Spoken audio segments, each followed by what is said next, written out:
Well, as we focus on the economy, security, welfare, and other sectors of the nation, we shouldn't keep our eyes off politics, because people will tell you that, in fact, politics has a major role to play in deciding how good security we have, how good an economy we have, and the list goes on and on. So this morning, we're paying our attention to politics, party politics, how it affects governance, how it affects you especially.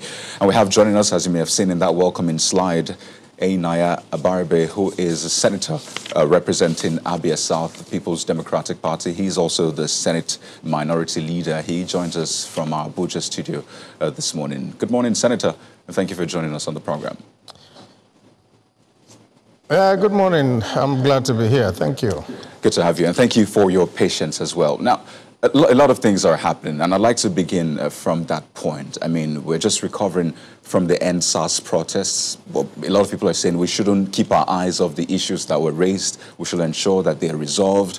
There's also the security challenge. I mean, you may have caught reports in recent times of attacks, kidnappings, even a near invasion into the home of a former governor in Bayelsa State. And of course, there's also the economy. We just discussed the fuel price hike. And for your party, the PDP, I know that you're holding your 90th neck. How are you internalizing all this? Is there a position on all the things happening in the country? What are the plans your party has to get involved with this? Well, the party, we had our 90th NEC meeting yesterday. And as part of the speech of the national chairman of PDP, we also pointed out all the different problems that we're having within this country. In fact, the national chairman had to put in, I think, about 9 points that we just have to look at. The borrowing, the insecurity, the difficulties, even the attempt by the government to stifle free speech and all that. And so the party, of course, has its position. And the position is very simple. This government has failed. You don't have any other way of trying to cover it. You can say all the rhetoric, you can make all the propaganda, you can go ahead and try to pull the wool over the eyes of the people. But the End SARS protest showed a failure of this government. And it's not that it's just failing now, it's been failing all along. And we had continually pointed it out. On the floor of the Senate, I have always got up to say, you're not getting it right. The only problem that we have with this government is that advice to them is opposition. They need to crush you. They need to do everything to make sure that, and they just think that at the 21st century, that with all the information that we have, with all the contacts that we have with the rest of the world, that people will just continue being subdued as they used to do in Stalinist countries or in North Korea and all that. That cannot happen. And so, in terms of government, the recent for some events people have shown that the government has failed. And all that we're waiting for is to throw out this government in the next elections. You know, for some people, they'll tell you there are tiers to government. Yes, there's the executive, but there's also the legislature, which is government. You're a part of that part of government. And for a lot of people, they're asking, if you say the government has failed, isn't that also saying that you, a part of government in that area, has also failed? And the question they always ask is, what are you bringing to the table? What alternative are you bringing? Or at least before now, before you say the government has failed, what have you brought to the table? How much have you engaged? And I mean, because if you say the government has failed, they will tell you that you're also a part of that government. Yes, I'm not part of the government. I'm part of the legislature who are voted in to express the voice of the people. And my job is to be on the floor of the legislature and say to the government, you're not getting it right.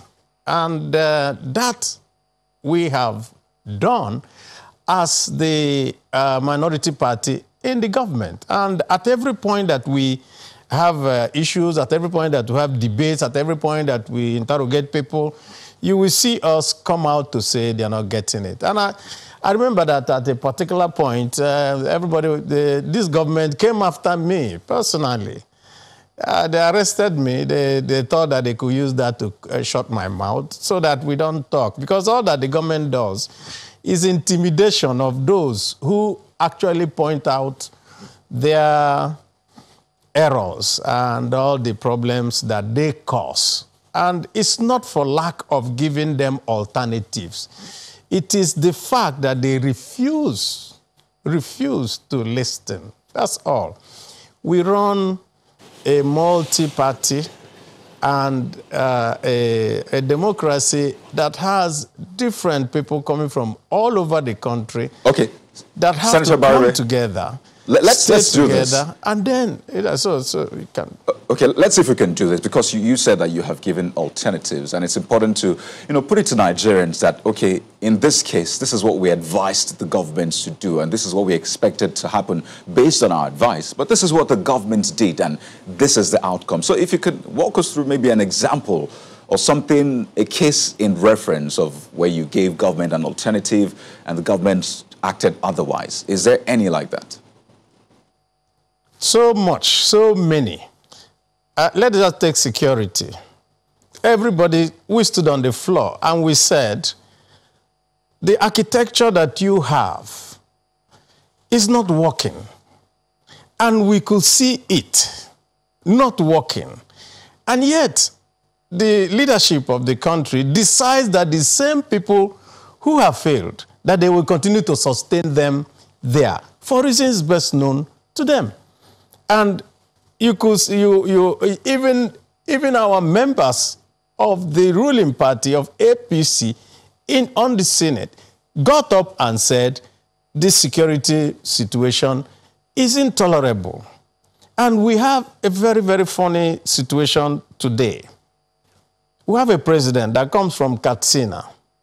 And the other day, there was just a story in the papers where we're being told that farmers now have to pay to be able to harvest their,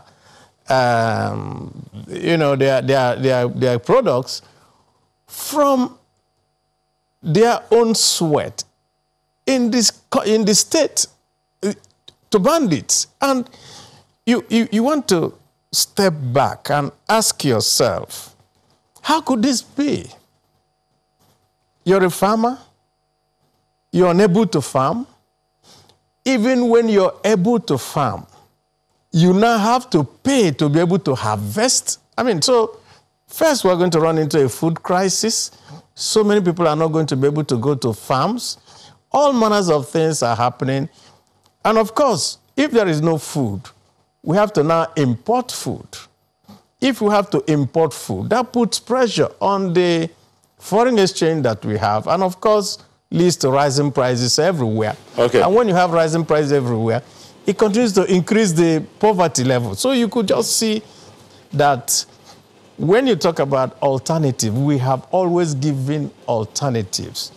In the economy we gave, when we told them, you cannot continue to sustain the naira value by doing these ways and means and all that.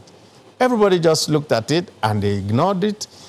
So what we think, really, is that we have a government that is mired in the past, that has no connection to the 21st century and the information age where we are. Okay, well, and Senator, every effort that they make is to be able to be staying where they are. I'm sorry. Yeah, well, Senator, some people who hear you say that, this government has failed will also reference the fact that it was the failure of the previous government, which is what was led by your party, that led to the ouster of that government, to the voting out of that government by the people. And consequently, they are wondering, when you say this government has failed, this government is an option to what they perceived as the failure of the government under your own party.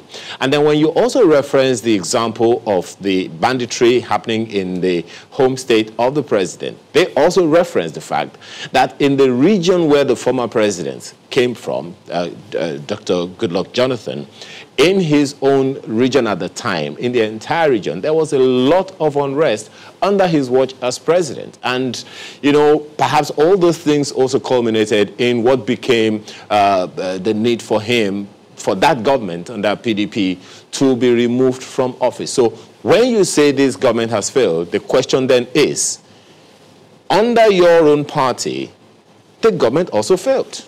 How do you respond to them?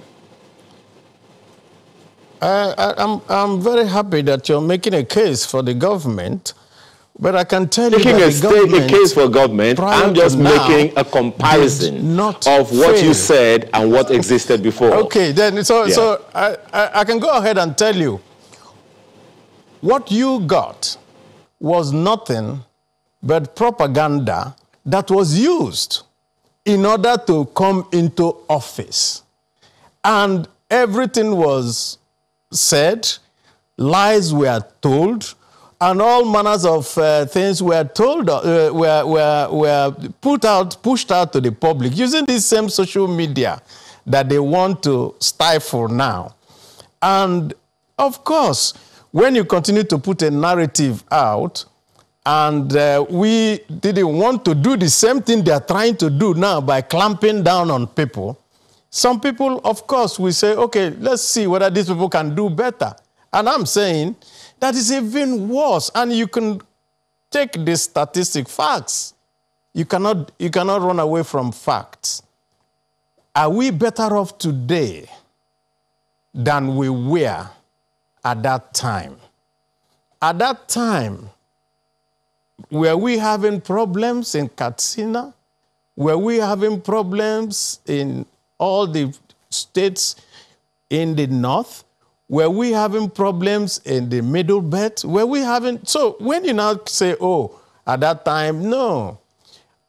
What is going on is simple. And I had said it on the floor of the Senate. And I said that those who live by propaganda will eventually regret it. And that is where we are today. You had used propaganda as a tool of coming into office. Now you can no longer use it again because the reality is facing everybody. And because the reality is facing everybody, they don't know what to do again, and so the next thing is repression. That's all that we're seeing today. And when you talk about what happened in the Niger Delta, of course, Niger Delta was boiling, and they were boiling because they could see the disparity and what was going on with what comes out of their own soil. And all that they wanted was justice and equity and a fair treatment for what comes out of their soil and what we now call resource control. That's all that they were doing. And when the government at that time under President Yar'Adua started to address these issues, you could see that there was a gradual reduction of what happened. But what do we have today? That's what we're asking. And until this government can come to grips with what they promised, that the only thing you can do is to say it has failed. All right. Well, Senator, you raised the issue of resource control and the number of people. That naturally brings up the issue of restructuring, which is being relatively thorny over the years. And perhaps that's also part of the consideration when Governor Umahi defected from your party to the APC, saying that it was because the party has been unfair to the Southeast. Whether here or there, that issue of restructuring is most certainly something of significance to a number of people. To him, his own reaction would be to move into another party to try to bring, presidential recognition of sorts to the Southeast. How do you react to that? Well, you know, sometimes when some people want to take an action, then they will go ahead and justify it in any way. So what I think Governor Umahi was doing was hiding behind one finger. You know, sometimes we just look at it and we just shudder. Okay, let us assume that Governor Umahi is bringing the Southeast, as he says, into the mainstream, because that's what I heard yesterday. And then he's going to the mainstream. So what is the mainstream? The mainstream, is it the Aso Villa that belongs to all of us, that you cannot find a single person from the Southeast, except a photographer that is inside the Aso Villa?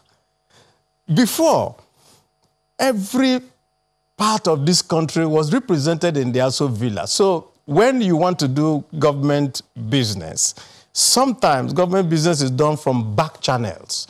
So you have a problem, or they want to do some consultation, you make a call into the villa, you call to your countryman and say, please, can you tell Oga this or that so that we can have this talk?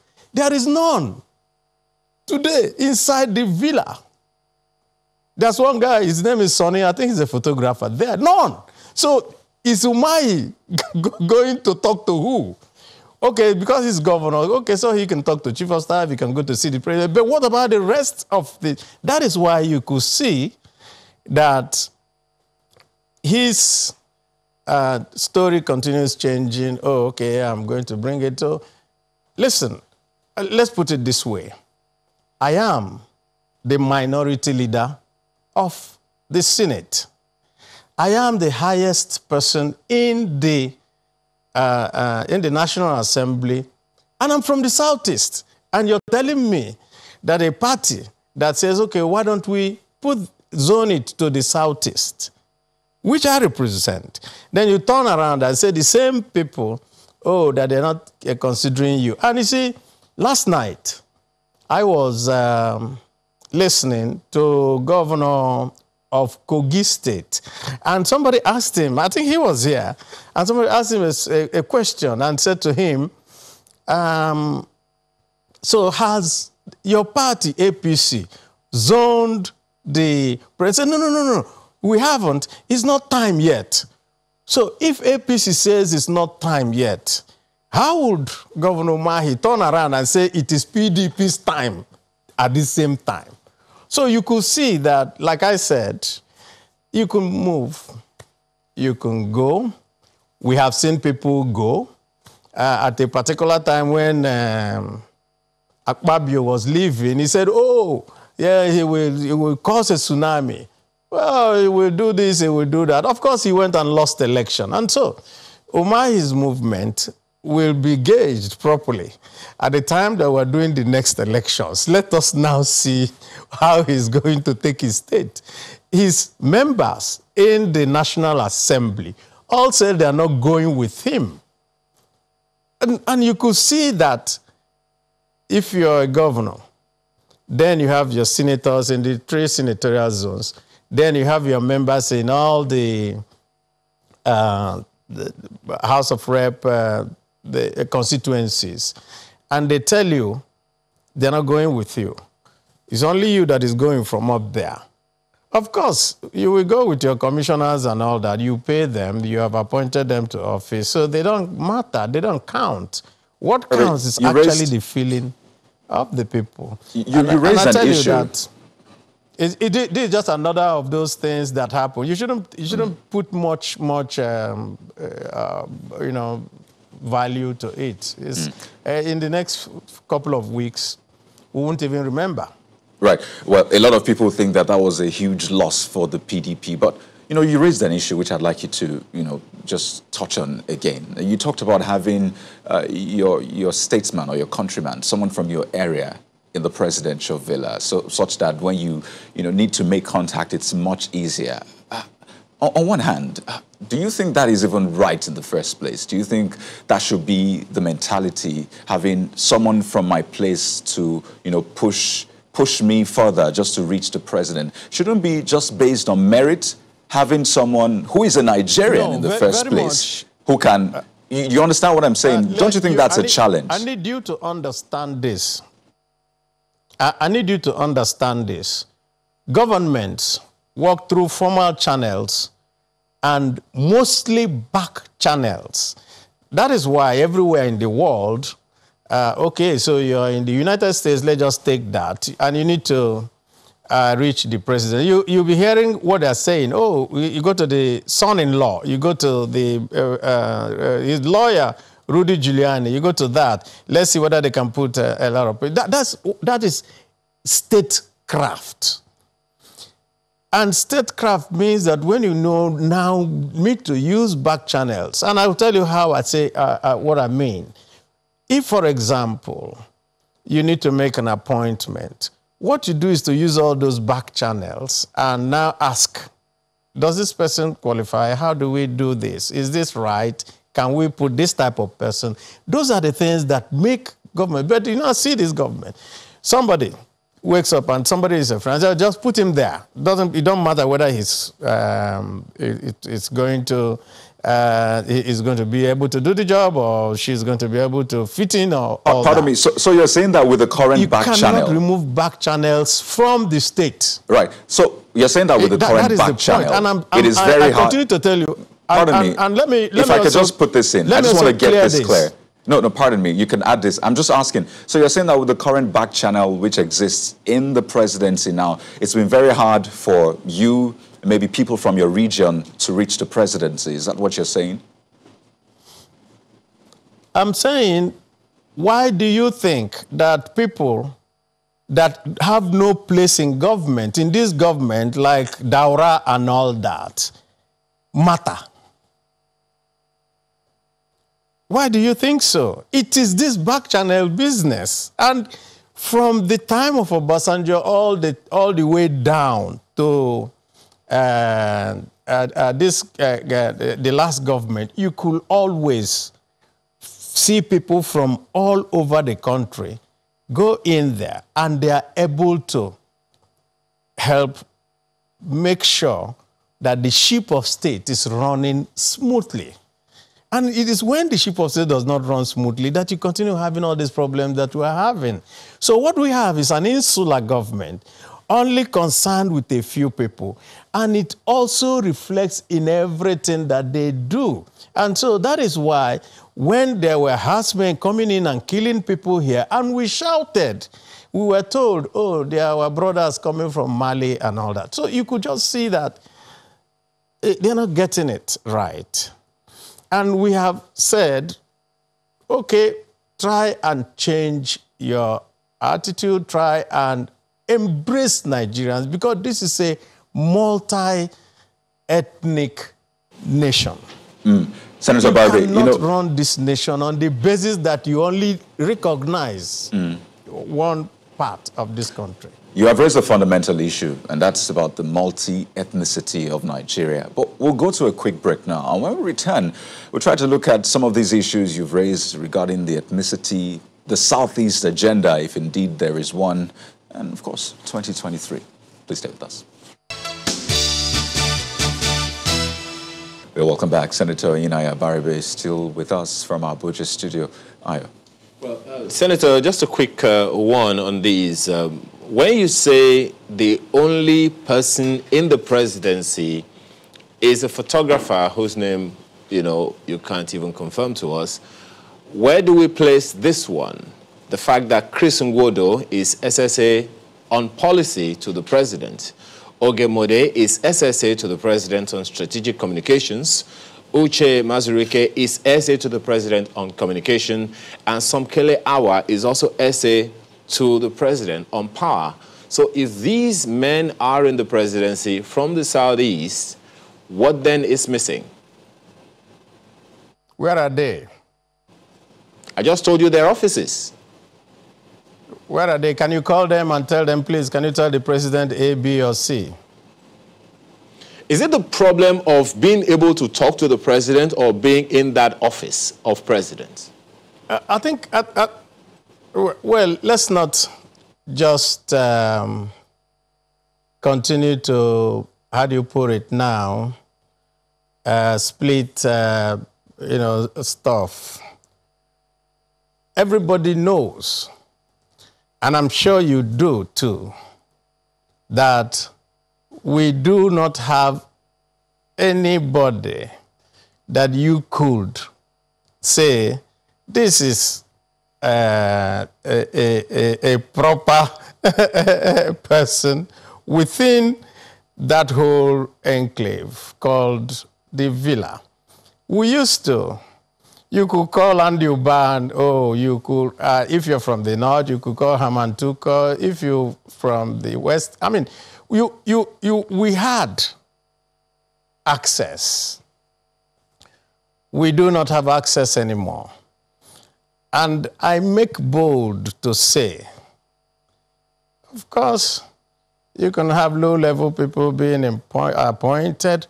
What do they do that you can say that these people make a difference in our lives in the Southeast?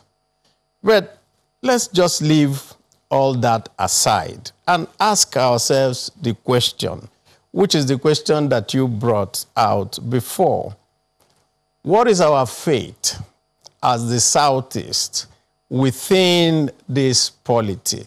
And you brought it out on the fact that you said, the PDP as a government is unfair.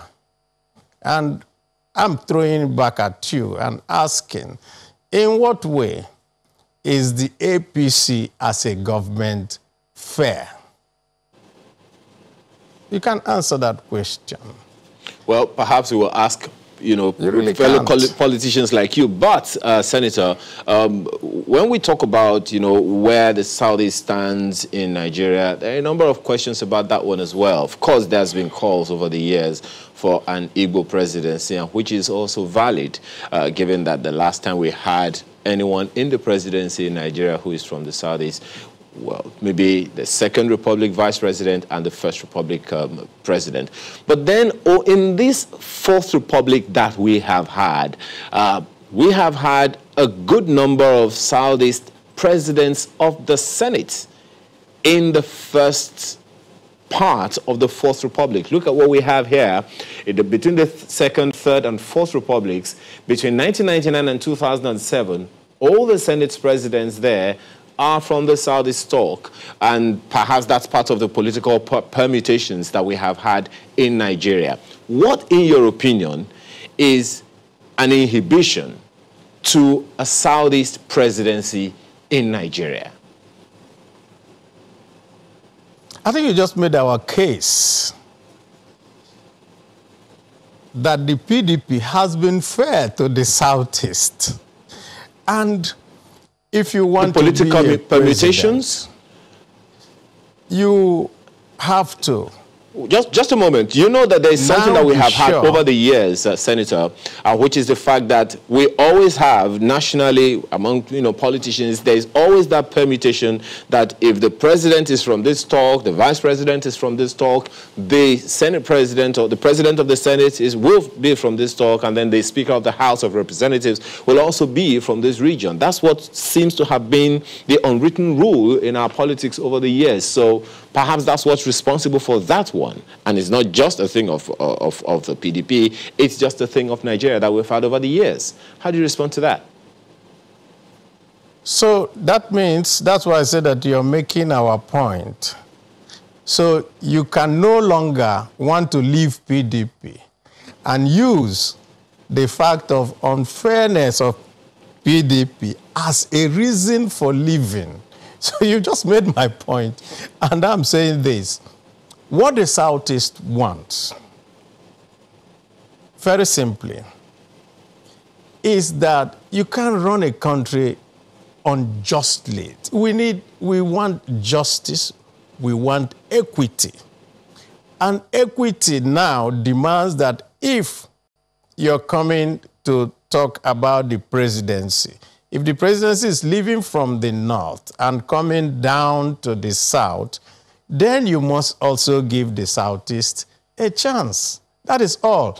But it's not by threats, it's actually by negotiation, it's by building a consensus, it's by making sure that the other component parts of the country will also buy into what you want. No single zone in this country can make themselves president. You will always need all the other zones. And the way to do it is that you also move. In fact, Governor Mahi, in his speech, I think on the day he was saying he was leaving, and there was a question about the presidency and what happened, and he says, oh, there are up to 8,000 delegates who will have to come and make a choice, which means that he also recognizes that you have to reach out to these 8,000 delegates coming from all across the country for them to see you as the person that will carry the nation. Senator, to, that conversation, the next, position we want to go, which means... Just a moment, Senator. Which that means position, that you can't now say that you can't turn around and now say, oh, they have refused to give us, therefore I'm leaving. So that's the case I said you have made for us. Yes, Senator, that also perhaps, all the negotiation that you talked about, perhaps would begin with a consensus among the Southeastern politicians, first of all. And there are those who argue that getting a consensus candidate among the Southeast politicians has been an issue. If you agree with that, what's responsible for it? I don't agree with that. Was there a consensus among the Southwest before Obasanjo became president? Was there a consensus among the South-South before Jonathan became president? Was there a consensus before Yar'Adua became president? So why is it that when you come to the turn of the Southeast, you now give us a different level of engagement, a different standard? Oh, the Southeast must meet. We don't have to. We belong to different parties. Usually a consensus, Senator, it's usually a consensus among the politicians in the Southeast and not necessarily about Nigeria. It's first of all among the, I mean, correct me if I'm wrong, but it's probably first of all has to come from the politicians, the stock of politicians in the Southeast that they will take to the party and say, this is our consensus person. I don't know, because I mean, I'm not a politician, but maybe you want to educate people so that they know how it runs. That way. Okay. Yeah, you're very wrong. It doesn't work that way. That's not how politics works. The politics doesn't say, oh, we'll all meet and say, okay, we bring out this person. No, that doesn't happen that way. You may just get there and everybody has also a stake. Now, what you do is that you meet each and every part and zone and say, our coming to be president will help you in ABC manner. And then you get their buy-in. Not that you will always say, oh, the whole Southeast will now say, okay, we pick a person and all of us are behind him. It doesn't happen anywhere. It never happened. In fact, when Obasanjo became president, the people from the Southwest didn't want him to be president. It was the rest of the country that voted him in. Well, Senator Abaribe, there's the elephant in the room, and I'd like you to address this, maybe, again, clear the air on this, because clearly this is also coming up in the Southeast bid for presidency. Now, there are those who, pair the Southeast with calls for secession. In fact, I recall one of the presidents of the Arewa Youth Consultative Forum saying that, well, the Southeast can seek presidency, but they have to participate politically without threatening the unity of the country. So for a lot of people, they see the Southeast and say, well, there's always that call for secession, a call for self-determination and all that. How does this play out, really? I'd like to clear the air. Is there any correlation? What will the Southeast presidency look like? There's a call for secession in the Oduduwa Republic. Why is it that nobody is saying that that is a precondition for them to also aspire to the presidency like we have seen today? So why is it that the Southeast, because some people are agitating, there's even a call from somebody, some people in the North who said that they want to have the Arewa Republic. Nobody has said that. Why is the Southeast own different? Our own feeling from the Southeast is that at any point that these matters come up, we are being treated in a different manner. And that is why we have been agitating and saying, treat us equally. So if somebody from the Oduduwa in the West is saying that we're doing Oduduwa Republic, and you're not clamping down on him, you're not pushing them into jail, you're not trying to kill them, why are you treating us differently if we say we also want our own republic? You have a right to say that, but does that mean that all of us have decided that we're going anywhere? And so you now put that in front and say, oh, we won't let you be president because you're talking about agitation. Why are we letting somebody from the Southwest be president? So you could see that that argument does not work at all. Right. So basically you're saying, I mean, they don't mix. The fact that the Southeast is going for presidency They don't mix. Listen, right. I have been here and I've spoken about this, and I can repeat what I said. And I said that part of the agitation is because of the unfair treatment that we're getting from the authorities of Nigeria. And part of the reason why it seems to have heightened is because this particular government has not paid any ear to what is being said by anybody. Rather, what the government does is to say, just go and kill them. If you kill enough of them, they will keep quiet. And that is not the way to run a country, where there are too many. And also, those are quite heavy allegations, Senator Abaribe. But I mean, I see you coughing already, and clearly this conversation has probably had its toll on you. No, I would like to thank you. That's what. I have some water here, don't worry. Thank you. Okay, please. But I would like to thank you so much. I mean, this is an ongoing conversation, but thank you for shedding some light on some of those areas. We'll definitely be getting in touch with you sometime soon just to continue with this. But thank you so much once again, Senator. It's my pleasure. I'm always ready to be here. Senator representing Abia South PDP is also the Senate Minority Leader. Appreciate your thoughts on the program.